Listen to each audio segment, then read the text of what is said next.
Welcome to The Explainer. Today we're diving into the epic, blood-soaked story of Spartacus. And, well, we're going to shatter the Hollywood myths you probably thought were historical fact.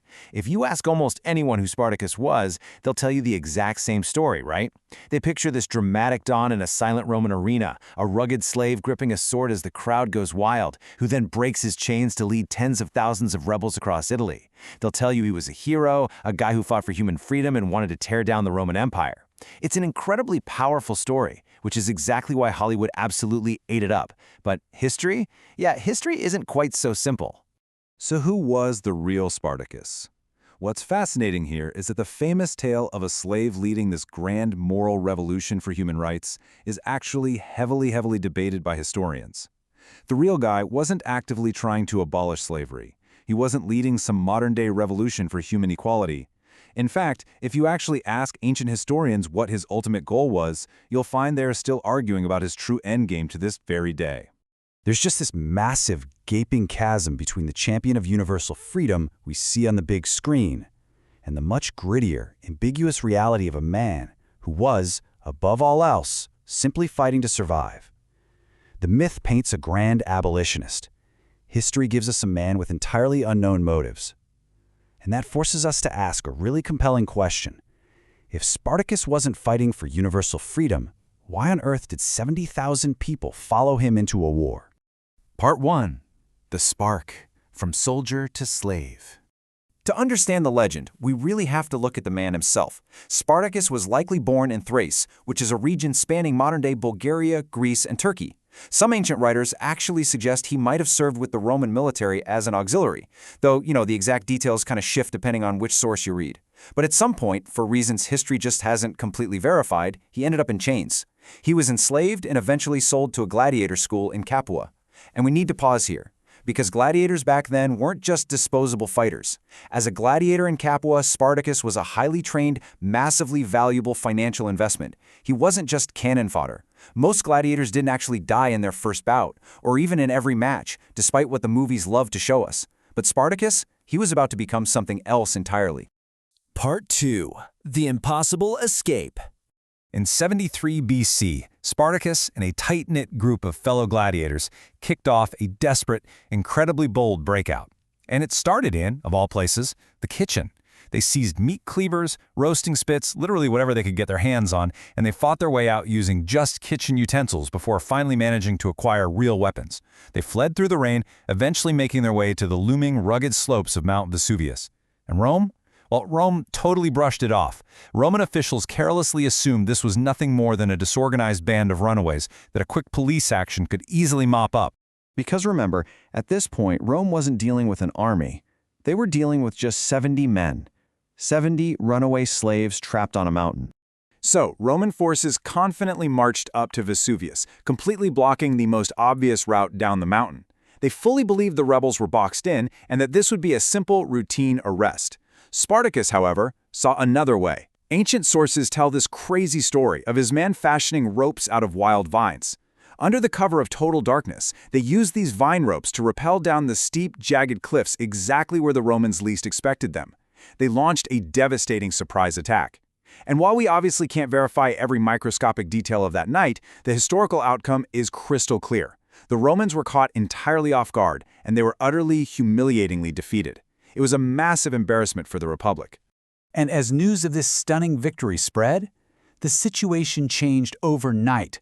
Rome was no longer facing a few dozen guys on a hill.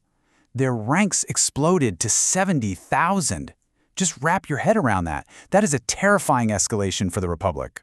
And this massive force wasn't just gladiators anymore. News of the Roman defeat of Vesuvius acted like a giant beacon. Thousands upon thousands of runaway slaves, shepherds, farm laborers, and displaced people flooded in to join the rebellion. These were the marginalized outcasts of Roman society, throwing their lot in with Spartacus, swelling the ranks into this massive, completely formidable force marching across Italy. Part 3. The Unsolved Mystery. Now here is where our historical knowledge hits a massive brick wall. We know for an absolute fact that the rebellion happened. We know Spartacus repeatedly and brilliantly defeated Roman armies in battle. But his endgame? That is a total mystery. Some ancient historians believe Spartacus wanted to cross the Alps, pushing north so that the escaped slaves could simply scatter and return to their original homelands. But then other sources describe him suddenly turning around and marching south instead. Why? Did his army overrule him? Did circumstances change? Or did the ancient writers themselves just completely misunderstand his plans? The reality is, we simply lack the evidence to know what his true, long-term objective actually was. Part 4. The Crassus counterattack. After suffering repeated, just completely humiliating defeats, the Roman Senate finally turned to one of its wealthiest, most ruthless citizens, Marcus Licinius Crassus. Crassus knew he had to rebuild the broken discipline of the Roman legions, and he had to do it immediately. To pull this off, some ancient sources claim he took drastic measures, preparing for total war by actually reviving the brutal ancient practice of decimation. This was an extreme military punishment designed to whip terrified units into shape. Basically, if a unit showed cowardice, 1 in 10 men would be randomly selected and executed by their own comrades, literally beaten to death by their friends. While historians do debate exactly how extensively Crassus used this during the campaign, the message it sent was undeniable. Rome was absolutely done underestimating Spartacus. The arc of this entire conflict was just incredibly rapid. From that initial, scrappy breakout at Vesuvius in 73 BC, we moved just 2 years forward to 71 BC, where the rebellion violently crashed to a chaotic halt in a muddy, desperate final battle. Ancient writers tell us that Spartacus didn't hide in the rear, issuing orders. No, he fought fiercely at the very front lines of this clash.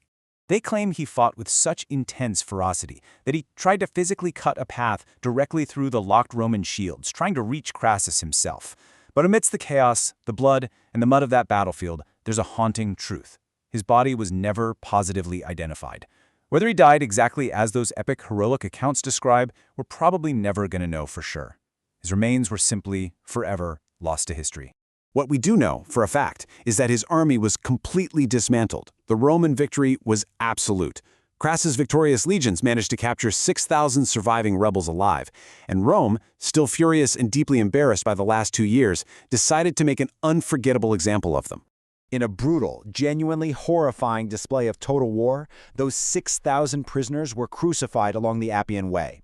This was the major superhighway of the ancient world, stretching from Capua, where the rebellion began, all the way back to the gates of Rome. Cross after cross for miles and miles. It was a gruesome, inescapable warning to anyone who traveled that road. No one, absolutely no one, should ever dare to challenge the Roman Republic again.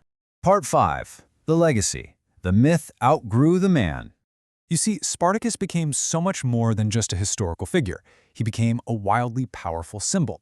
Over the centuries, he was admired by later revolutionaries who were desperate for inspiration. He was reimagined by Renaissance painters, obsessed over by modern writers, and eventually completely transformed by Hollywood films into a flawless, shiny champion of universal freedom. But the actual history tells a quieter, far more complicated story of a skilled gladiator and an extraordinarily resourceful commander who, quite literally, shook the Republic to its core. History's rarely simple, is it? But every subsequent generation tends to tell the story differently, perfectly shaping it to suit their own modern ideals and struggles. So I'm going to leave you with this final thought to ponder. The Spartacus we remember today is part history, part legend. He unquestionably humbled Rome, and he almost certainly fought tooth and nail for his own survival. But did he actually dream of ending slavery for everyone? Or was he simply trying to escape it himself? The complete inability of history to answer that very question is, I think, exactly what makes the legend of Spartacus endure. Thank you so much for joining me on this explainer, and remember, keep questioning the history you think you know.